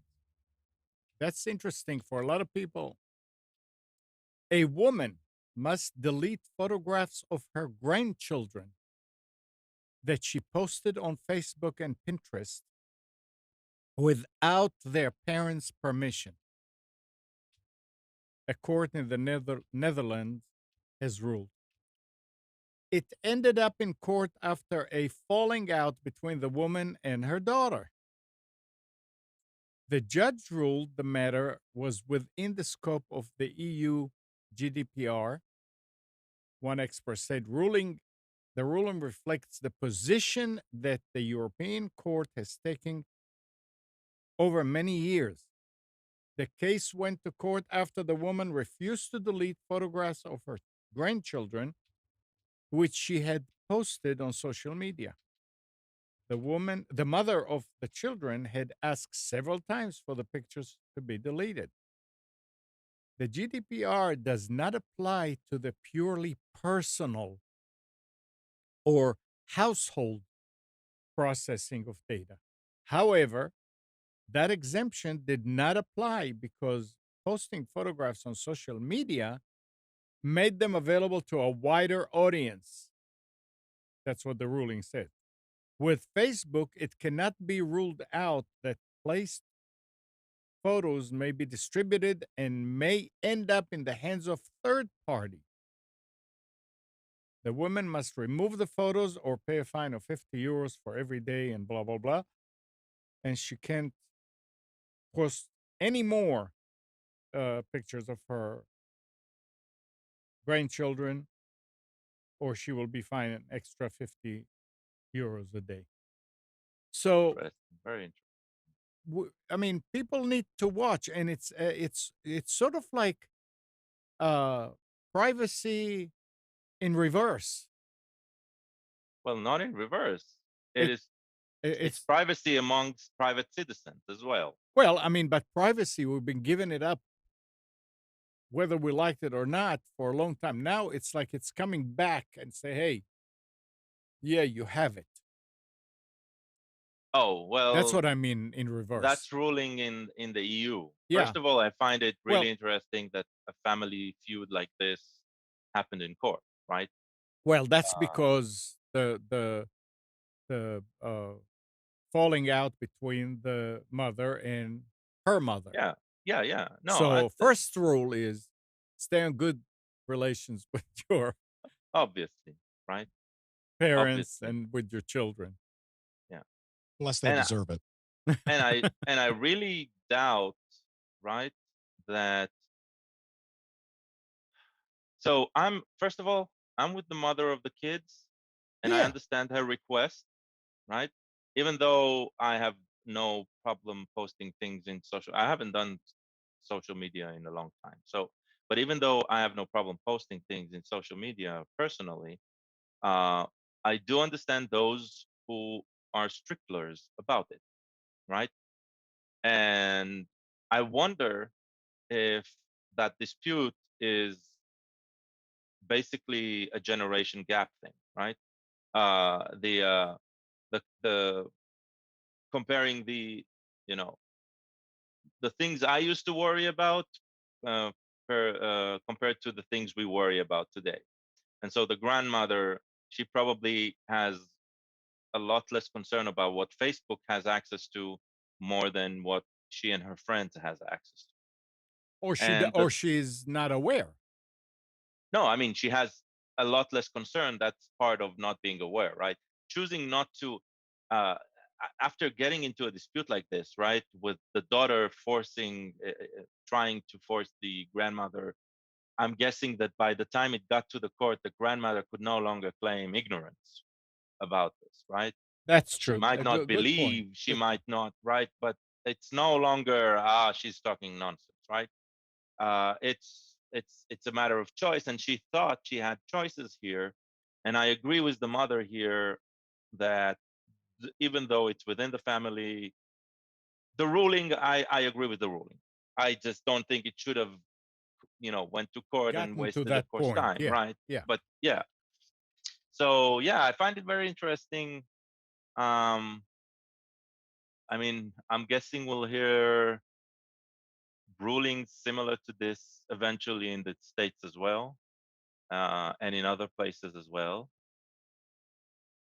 I Well, wonder, I wonder where this will go, and because one thing I found interesting is I think it would have been easier to sue Facebook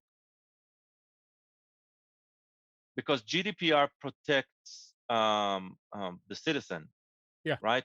And the moment you say you open a dispute with Facebook, saying I want to erase all Hmm. everything that has to do with the identity of my children, that would have been a more interesting court case, right? Because that would mean that even though I didn't post my pictures, I can ask Facebook to remove my pictures. And that is a very powerful ruling. This here is a family quarrel that went to court, and it just, solidifies the laws. But it was clear by the law that the grandmother didn't have the rights, right? It's not like something Right. new happened. It's just a curiosity thing that it went to court. Right. Going to court and forcing Facebook to do that, that would make Facebook, they'll need to create a system around this because GDPR also says once you put in a request, they have a very, very limited time to reply and conform. Like something between 48 hours to reply and less than a week or 2 weeks to completely expunge the data. So it is, it's interesting where this is going. Yeah, we'll wait and see. But it's just interesting that Yeah. I haven't heard about something of this before with Well, you did GDPR. have, right, in the 90s and 80s, kids trying to emancipate from their parents and stuff Mm. like that. So we've heard. It's just a different version of this. All right, now here, look at this problem. Nick, is there anything you want to tell us what happened, or it's No. nothing? Okay. Here's something that's kind of ridiculous.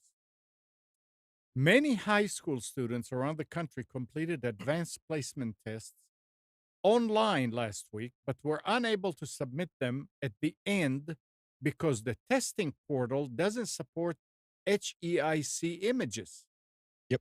The default format of iOS devices and some newer Android phones. For the uninitiated, AP exams require long form answers. Students can either type their response or upload a photo of handwritten work. Students who chose the latter option can do so as a JPEG or PNG, according to the College Board Coronavirus FAQ. Yeah, and this is all because of the coronavirus, by the way. But the testing portal doesn't support the default format of iOS on iOS devices and some newer Android phones. HEIC files are smaller than JPEGs and other formats, thus allowing you size. to store a lot more photos on an iPhone. Basically, only Apple and more recently Samsung use the HEIC format. Most other websites and platforms don't support it. Even popular Silicon Valley based services such as Slack don't treat HEICs the same way as standard JPEGs. They don't treat them the same way, but you can still upload. Yeah, but here, I mean, So this is the new. This is a new format. Okay, Yeah, it was it's not introduced that new. 2015. It's a yeah, new that's format. not, yeah, that's not that new. That's a lot of stuff has happened. If they literally would have tested No, this no, with no, no, no, no. one, What I mean by a new format, it's the adoption of it, right? It's newer And than the others. Yeah. 2015 is new in technology. It doesn't matter in standardization technology. When you're talking about, people are still using GIF, which is what, 50 years old now, right? So it's something that was introduced, right, in 2015. It is new when it comes to interoperability. If you would come up now with a new email system, right? Hell, you know what? Forget email system. IPv6. We're Yeah. talking about IPv6 what, for 15 years now, More, yeah. and it still doesn't work. Yeah. But wait a second. There's something yeah, else but here. hold on. Go ahead. They obviously didn't test it. There's your problem. Well, I'll take it even a step earlier. Any picture you take on an iPhone is an HEIC picture. So that shows to me that this College Board for the AP did zero testing of their own service. Zero. They couldn't have. No, Yes. I do not agree. Wait. Why not, Gal? I do not agree, because adopting a new format means modifying your systems Wait, to well, I'm glad you They said just that. built the system. The Hold it. system's brand new. Exactly. They No. just developed it. No, don't be naive. They bought an existing system. They did not develop anything, right? You just take a bunch of packages from different things and you put them in line. But working with HEIF, right? HEIF, yeah, is not a trivial. Let me replace this component, because once something needs to work with that, right? You need to, because it's a new format. There's very limited set of libraries you can work with, and then you need to pay to get to those libraries, the good ones, those that work efficiently. If you have a system that is already streamlined with existing technology, now not only Apple knows that, right? Apple has built in on their iPhone utilities where when you send out an image to friends, it automatically converts them to JPEG because it knows nobody else supports HEIFs. So that's the thing. It's making it, all they needed to do probably is just put in bold red letters, if you have an iPhone, make sure you save as a JPEG and then upload. That's it. Okay. Right? Yeah, or they could have tested their service. Which obviously they didn't, because if they would have grabbed any iPhone, literally any iPhone that is still up to date, and tried this, it would not have worked. Yeah, What- you know what, I mean- you know what would have happened if they've done that route? They would say we only support HEIF, which nobody has.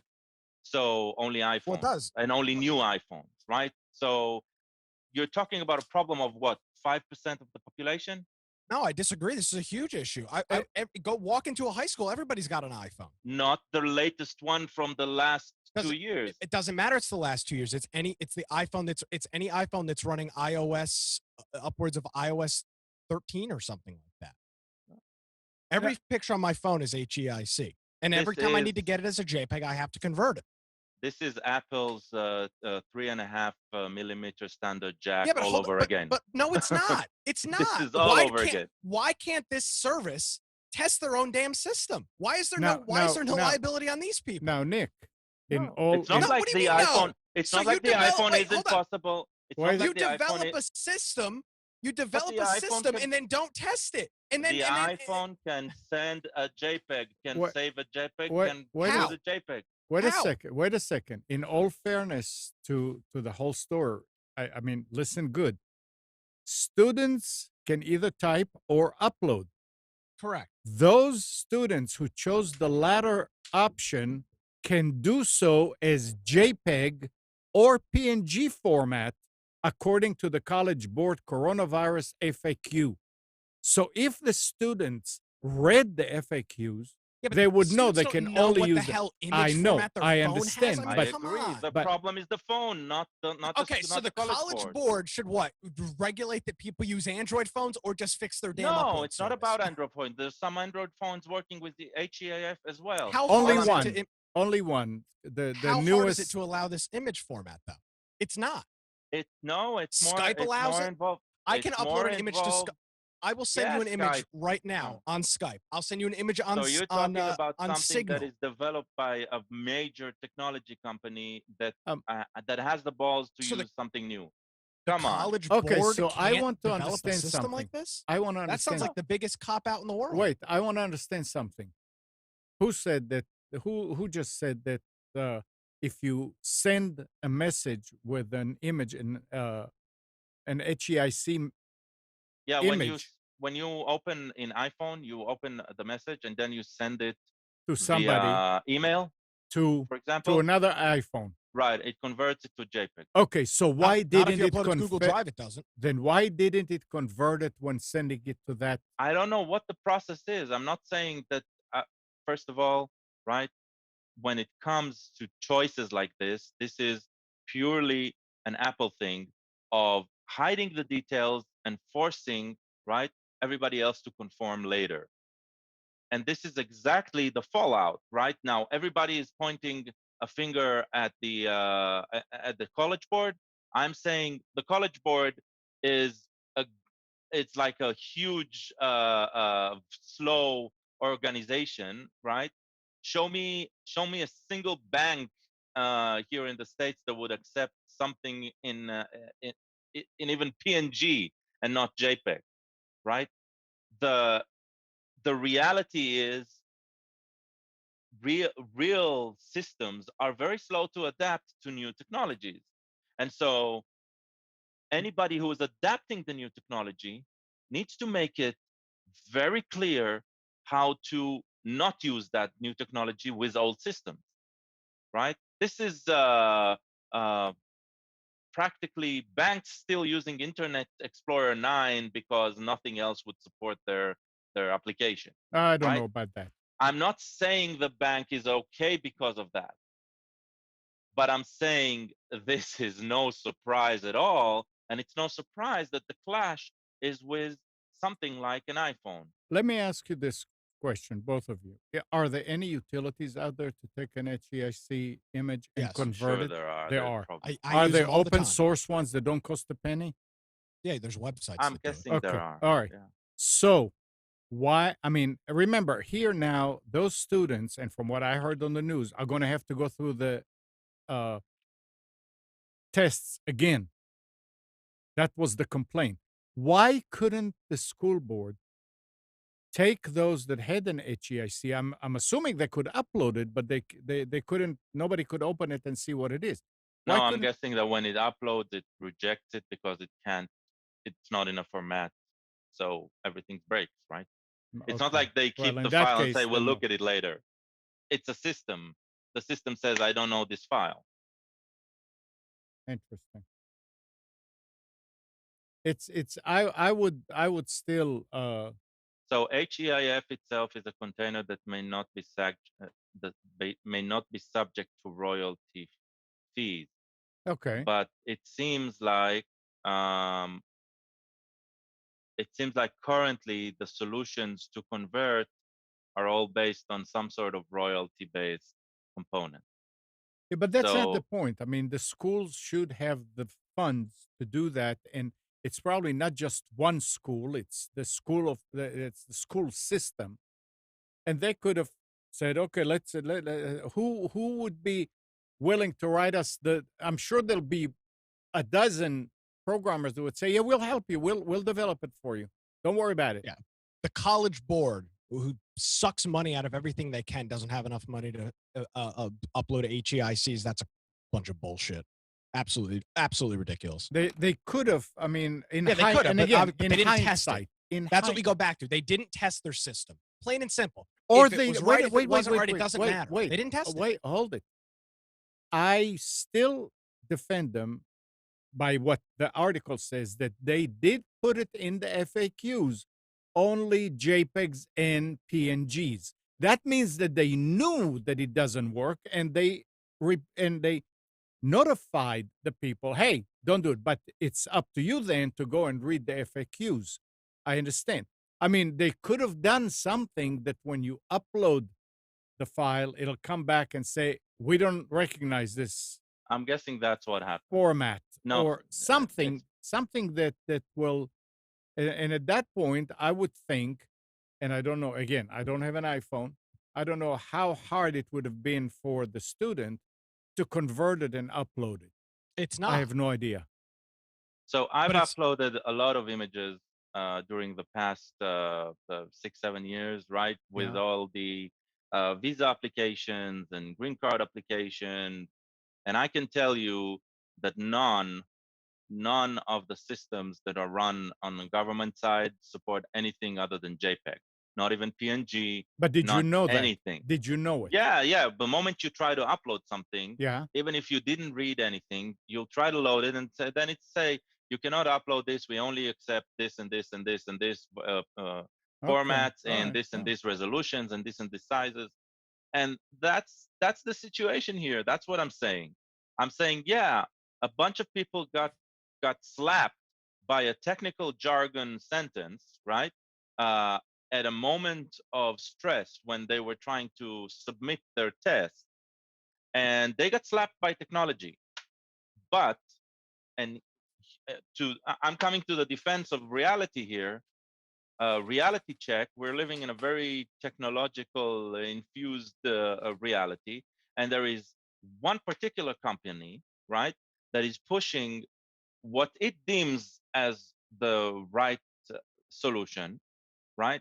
And because of that, people are now blaming not Apple for not providing a way to transition to this new choice, right? Because choosing an image format, right, seems like trivial.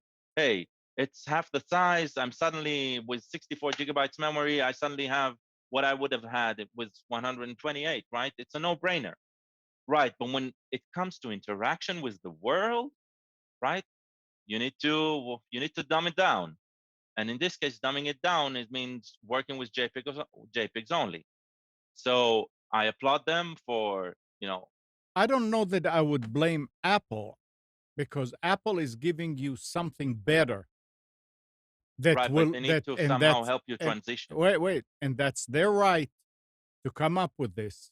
Right. Apple could have looked at the other side and say, "Oh, they don't accept it." I don't know if how that works, but the thing is that the school board should have made it absolutely clear to begin with, not through an FAQ, which I don't know how many of us ever read those, that you should only use these formats, and make sure that the student doesn't go and does a lot of work and take I mean, it's a good thing. I'm sure that the student will be able to take a picture of this, whatever they typed, again, because they probably, hopefully, they didn't just delete it and send it again. But the Well, thing now they got to is, retake the entire freaking exam.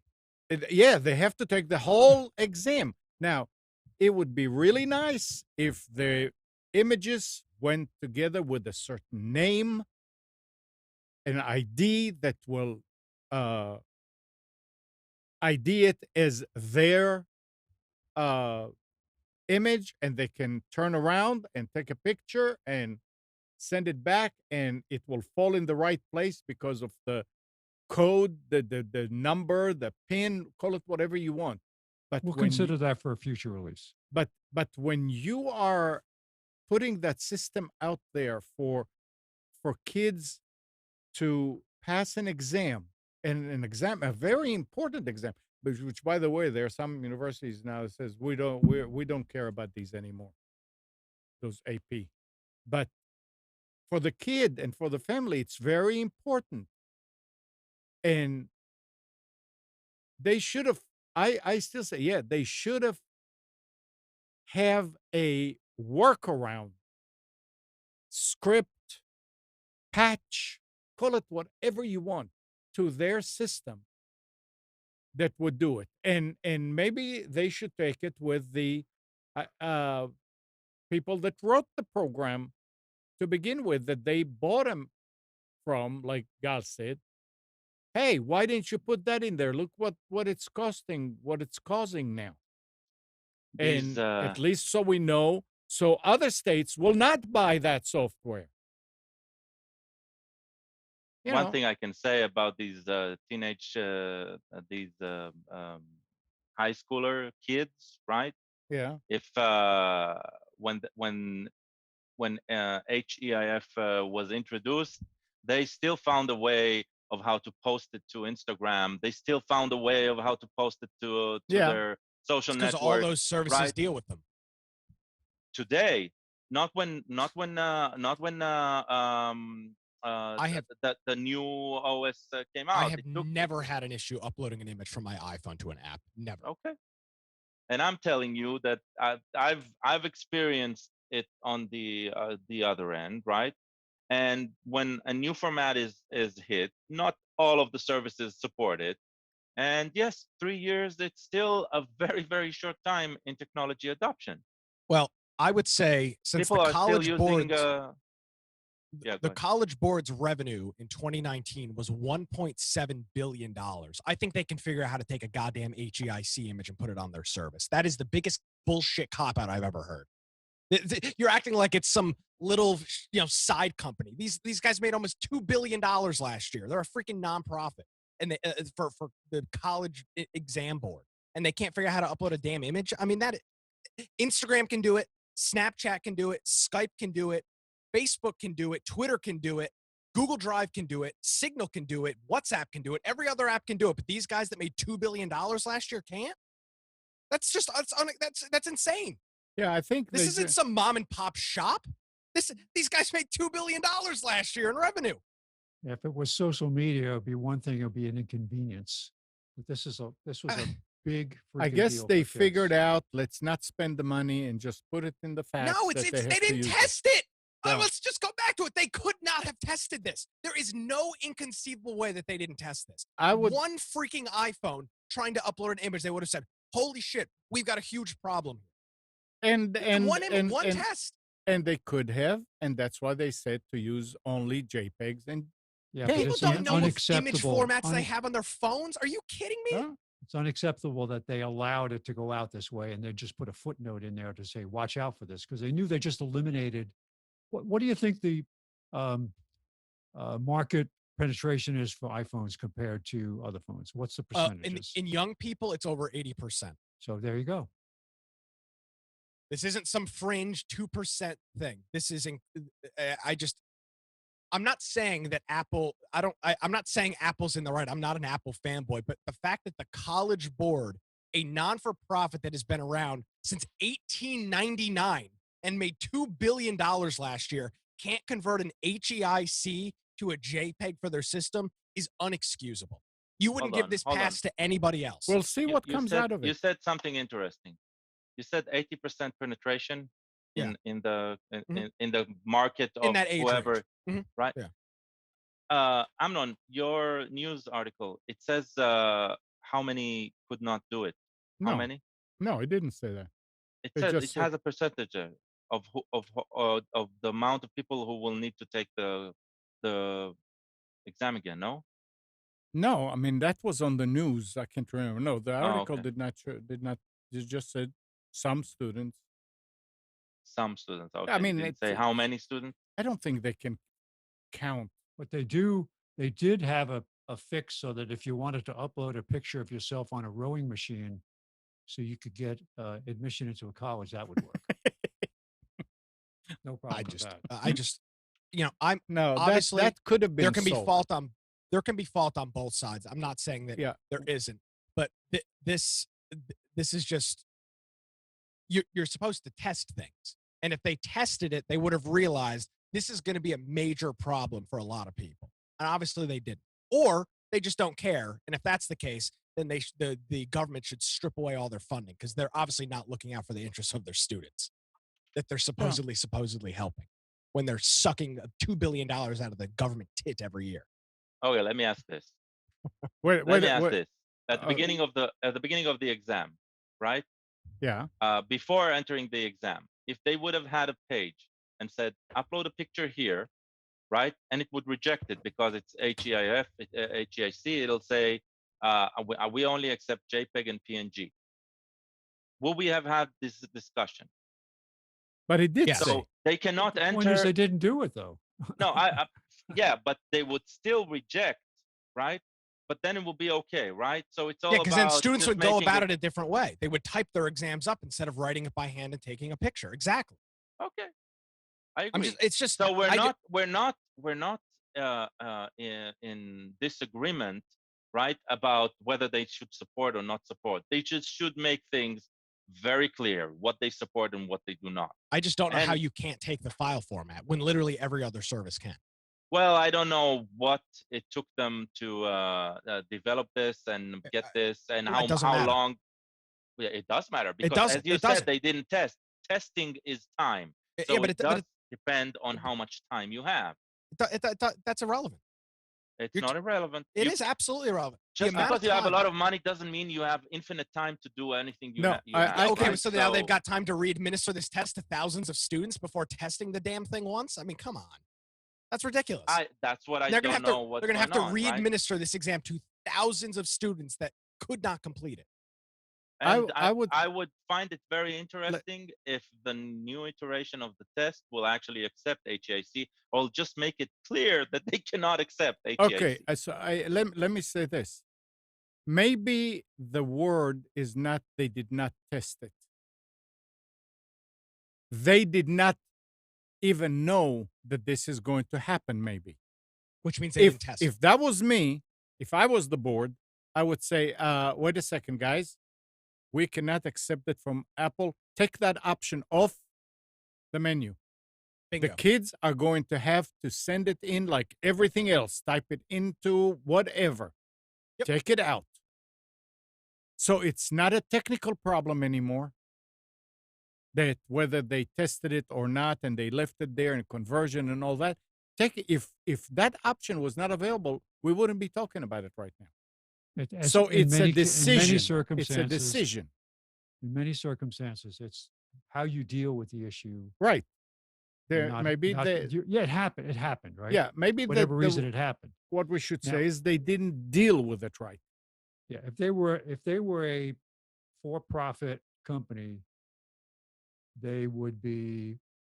This would be a detriment to their business, but they're not a for-profit company, and that provides a certain amount of cover and complacency for them, because again, they're a captive audience. You have no choice. You can't go anywhere else. But if and I don't doubt what Gal is saying, that they bought it from a company that developed it, then that company is going to have a hit. They have to take a hit if other school systems knew It's not a school system. the- This is the College Board is an overall thing. It's an I know, overarching but thing. it's certain schools that did it, and maybe there are other schools that did not do the AP tests yet, and they would say, "Oh, wait a second, we don't want to buy this." Yeah, but you can't. You're not buying anything, Amnon. The College Board is the overarching board for all of these things. It's not like you have a choice. I mean, if you take an AP class, Yeah. you take it through the College Board.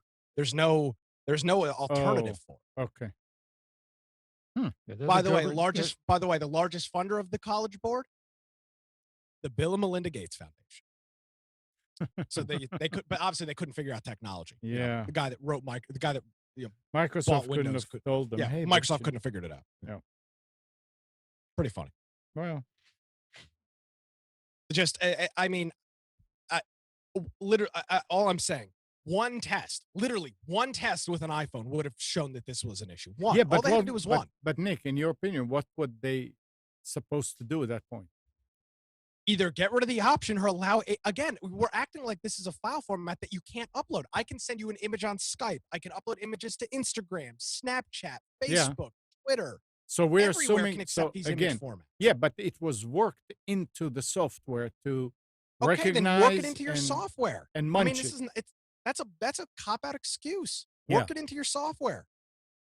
Again, it's not like you're talking about we're not talking about Windows Phone, right? Where 2% of the population is using this. Yeah. You're talking about a large majority of college or going into college students. I know why this happened. They used the same PR firm that the Chinese Communist Party used. Yeah, there you go. Yeah, it gets swept right under the rug. Exactly. It'll go away on its own. Just ignore it. All right. I would expect more from a group like this. That's all. Yeah, you would. Absolutely. I mean, literally, the entire United States education system, the whole standardized testing system in the U.S. goes through this board. I would just expect a lot more. Okay, All right. so here's a big deal about this. This is all because of some article in the Verge about this, and before, and this is where I think they failed. And if they would have if stated that, I think we had zero problem in the discussion. They run the kids through a demo prior to that, probably not on the day of the test, maybe even before that, just when you register to the test or whatever. And that demo did not address it. So at no point did the student need to perform an upload of an image to see that this worked. And yes, that is a big no-no. That's a big problem. Because if you run somebody through a demo and then when it gets to live, the live event, and it fails, I agree. Now That is bullshit. Now I'm no programmer. Yep. But how hard would it be to write a patch for a program like that? That when you get ready to click the upload, it'll come up a small paragraph that said, now you're ready to send it. Remember, you can only send JPG or PNGs. We do not accept any other. But you're missing it. People text. don't know what an HEIC is. Okay, so it would say if you have a new iPhone or a new, whatever you wanted to say. That's still not good. Accept the damn file format. It's not hard. Everybody else does it. Well, This is not hard. We're acting like this is some black magic that has to go on to accept. If you search HEIC to JPEG converter, there are hundreds of websites on the internet that can do this conversion. This is not some this is not some voodoo magic. You mean me sending my photos to somebody else to convert it? Can I do it on my own for free? That's the real question. Yes, you can. You can do it on your own iPhone. But again, people don't know what an HEIC is. On my own iPhone, that's not for free. I need to buy an iPhone. No. I'm talking about, right? Well, how would you have an HEIC? No, picture? can I get an open source or a free? I'm sure there really is, free yeah. component. Yeah. That's what I don't know. That's probably where the problem is around. Yeah, I mean, there's literally Free hundreds of websites that do this. HEIC to JPG I've used them all the time because I run into this issue converter. all the time. Again, Oh yeah, sending your data to somebody else to do it for there's you. a bunch that's of them. I'm that's not saying it's I'm not saying it's that's good. My not for point free, is, my right? point That's what I is, mean. my point is, if HEIC, the number 2 JPEG.com can figure out how to convert this file format, the College Board that made $2 billion last year can figure it out. That's my point. I'm not saying that I'm not saying you should send your images to somewhere else to do the conversion, because you can do it on your own phone. The point is, this is not complicated, obviously. It is available, and Well, it's here all it over is. the place. It's and it's free. And this site, the first one that came up, so here's two of Again, them. sites. Amnon. No, You're all quoting sites. no. I'm looking for an open source component. I cannot find one. Hold it. Why does it have to be open source? Write your own. You made $2 billion last year. It Listen doesn't matter. to I'm this. saying it's not as easy. When you need to buy something, it's not a process of, oh, let's go buy it, let's put it into software. It takes about a year and a half to buy a component, license it properly, test it properly, and then put it in the software. So just Gal, don't fine. jump. Yeah. Don't jump to conclusion. Free HEIC to JPEG converter. Download popular software free. Don't get stuck. Blah blah blah. It's a free for home use, and you can download and install it. Cannot do it on their own. I'm talking about, can I, as a business, profit, non-profit, doesn't matter, right? Can I, as a business, start supporting HEIC without paying money and buying licensing? Okay, I don't know. They're That not is the for profit. question. They don't have to buy licensing anyway. They're exempt from all That's that. not, that depends on whoever is selling the license. If they decide to sell it to give it to nonprofit, there's still a licensing process, right? The fact that you get it doesn't mean that you can automatically use it. So software let me tell you is still a complicated Let me tell you licensing something. thing. Now I'll take my finger and I'll point it right at Apple. Apple should write their own converter and give it into the phone. They have it on the phone. If you look at an image on an iPhone, click on it, click the button in the bottom. You know what?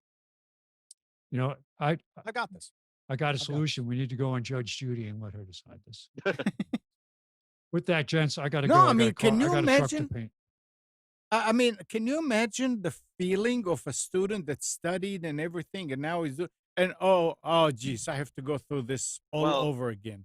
I mean, it's a teenager that's it's not somebody who's thinking straight. Yeah, you got to do something to help. Yeah, I mean, the people above, the people at the top that they're looking and say, oh God, you're making me take this test. Make it easier for them. Not easier to pass, but they don't need that extra layer of frustration. So here it is. Yeah. So here's an image on my phone. I clicked on the plus. If I click save to files, hold on, maybe it's not save to files. Yeah, it is. If you click save to files and save it somewhere, it will save it as a JPEG. That's the process. But again, people don't know that you're expecting a bunch of 16 and 17-year-olds to know what the hell an HEIC is. And again, if it was that easy, then all they in their disclaimer to say in their notes after the fact to say that you can't use an iPhone. Why can't they say you can use an iPhone but use this process? But they did. They put out a tweet after everybody had already failed the exam and showed this is how you do it. Yeah, that's too bad. That's worthless. Day late and $1 short. Yeah. It's all because they didn't test it. Anyway, all right. Spence, this is the 80s, right? Where you needed to submit on a Betamax and you only had a VHS. That's it. This is it. Yep. And you only got the notice 2 weeks later after, the mail got in and you couldn't put it in the player. Actually, it goes back to the 70s when you just typed in your batch processing job on cards and wrote it through the reader and didn't come back till the next morning to find out that you had a mistake. So you have to do it all over again. All right. I want to end it with something I want to end the show with something here for that Gal. I need you for you to look into it. Okay. Technology company Screen Hits. Did you ever hear about Screen Hits? I think the name is familiar. Is but I'm launching checking. Screen Hits TV, a streaming video aggregator app that lets consumers bundle different services together in a single interface. The server creates a one-stop electronic programming guide where user can search the libraries of both free and subscription streaming platforms, as well as live online TV without jumping from platform to platform and without having to repeatedly sign up for new services. It's a free, and I mean, I went there and I looked at free, and It all is it free was now. They're talking about paid after the first a dollar. I mean, 100,000 something. entry level subscription to screen. By the end of this month, it will cost $1.99 per month. Yeah. But when I went in there and I clicked on the catalog, whatever, and on a movie, most of them took me to YouTube to show. It's almost like it was just an aggregator that had links to different places. No, But so look this sounds into it, and we'll talk about it next week. sure. All right. Anything else today? Going once? Going twice? No? Nothing? All right. So thanks, Gal, Nick, Spence. And good morning, Kathy, Hannah, Nabil, Mac, Norm. No, I'm not answering this right now. That's too late. Unknown person keeps on ringing and not answering. Good morning, Kathy, Hannah, Nabil, Mac, Norm, Katie, and Dana, and Dina. Thanks, everybody, for tuning to Computers 2K Now. We hope you enjoyed and maybe learned something from our time together. Remember to practice safe computing. Update your virus scanner, back up your hard drive. We'll be back here next Sunday at 9, but you can always reach us at computers2know.com. Tonight at 7 p.m., Nick is hosting Against the Norm, his weekly radio show at atnshow.com. And if you're anywhere around Wilmington, North Carolina, you can listen to it also on Big Talker FM 106.7. See you next week.